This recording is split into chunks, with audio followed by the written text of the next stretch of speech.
இயேசு உங்களை நேசிக்கிறார். பிரியமானவர்களே, இந்த நாள் ஆண்டவர் நம்மளோடு பேசும்படிய வேதத்திலிருந்து ஒரு வசனத்தை கூட வாசித்து ஆண்டவர் நமக்கு கற்றுக் கொடுக்கக்கூடிய, நாம் வாழ்க்கையில கடைபிடிக்கக்கூடிய காரியத்தை பார்ப்போம்.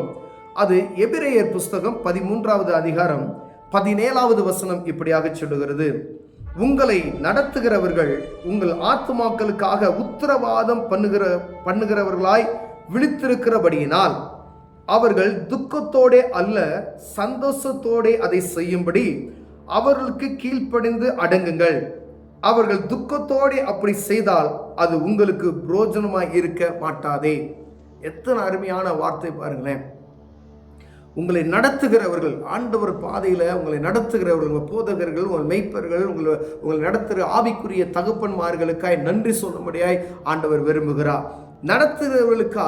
உங்களை நடத்துகிறவர்களுக்காய் அவர்கள் உத்தரவாதம் பண்றாங்களா? நம்மளை நடத்துகிறவங்க ஆண்டவர் சமூகத்தில் இந்த ஆத்மாவுக்காய் நான் உத்தரவாதம் பண்ணி ஜெபிக்கிறேன். உங்களுக்கு 10 ஆத்மா இருக்காங்க அப்படின்னு சொன்னால் அந்த 10 ஆத்மாவும் மைண்டில் நமக்கு இருக்கணும். எதையோ மைண்டில் நம்ம வச்சிருக்கோம். ஆனால் உங்களுக்கு கொடுக்கப்பட்ட வெளியேறப்பட்ட ஒரு காரியம்னா ஆத்மாக்கள். ஒவ்வொரு ஆத்மாவும் வெளியேறப்பட்டது. 144 கோடி ஜனங்கள் வாழுகிற இந்திய தேசத்தில் 29 மாநில 8 யூனியன் பிரதேசத்தில் வாழுகிற நம்ம ஒவ்வொரு ஆத்மாக்களை குறித்து, தேசத்துங்களை குறித்து ஆண்டவர் முன்பதாய் எல்லாத்தையும் தெரிந்து வைப்போமானால் ஆண்டவர் நம்மை ஒவ்வொரு நாளும் விசாரிக்கிறவராய் இருக்கிறார். பிரியமானவரே, 29 மாநில 8 யூனியன் பிரதேசத்துக்காக நாம் ஜெபிக்கிறோம். ஆனா ஆண்டவர் உங்களுக்கு கொடுத்த 10 ஆத்மா, 50 ஆத்மா, 1000 ஆத்மா, 100 ஆத்மா, 500 ஆத்மாவா இருக்குன்னு வைத்துக் கொள்ளுங்களேன்.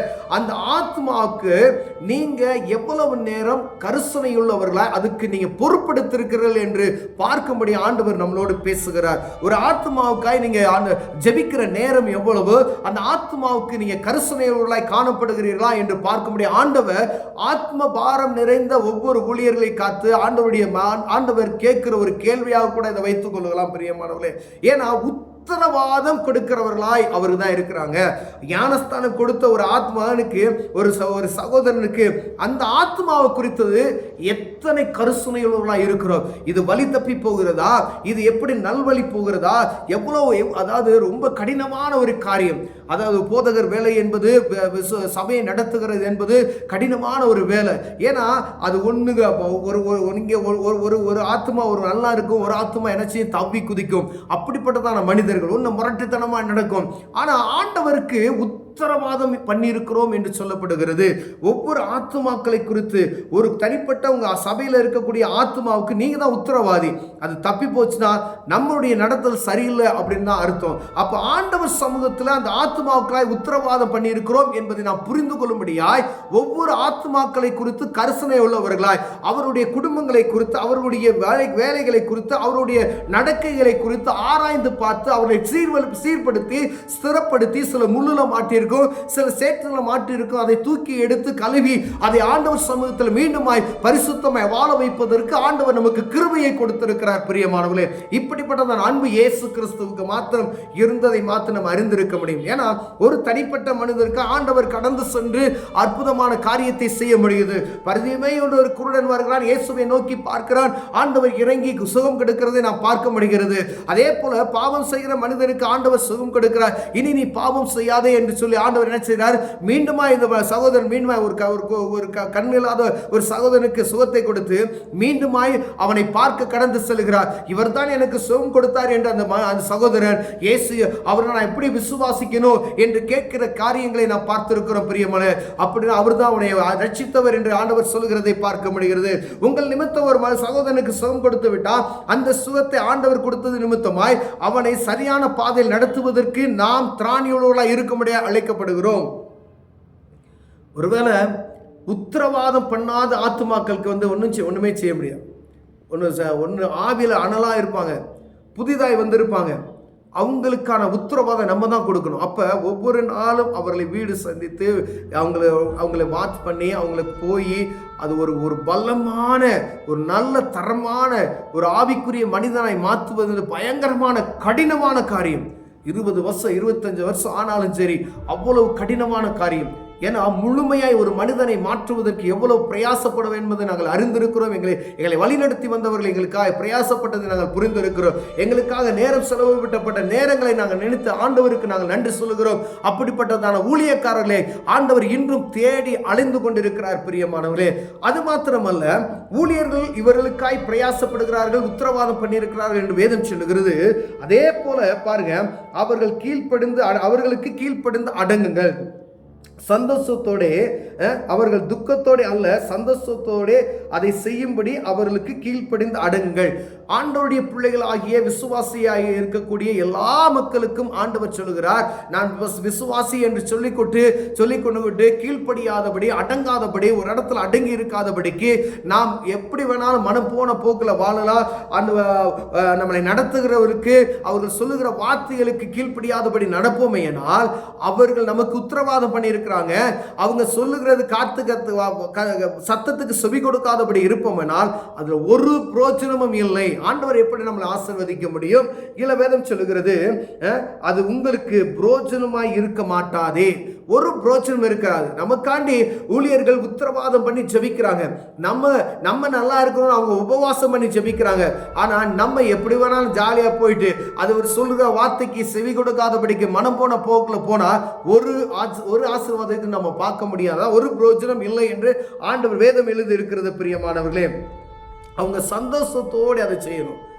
ஒரு ஆத்மாவுக்காண்டி அவங்க நேரங்களை செலவு பண்ணினா, ஐயா துக்கப்படுத்தினா அப்படின்னு சொன்னா, இப்படி என்னை பேசிட்டாங்க அப்படின்னு சொன்னா அவங்களுடைய ஆத்மா சந்தோஷப்படும் நினைக்கிறீங்களா?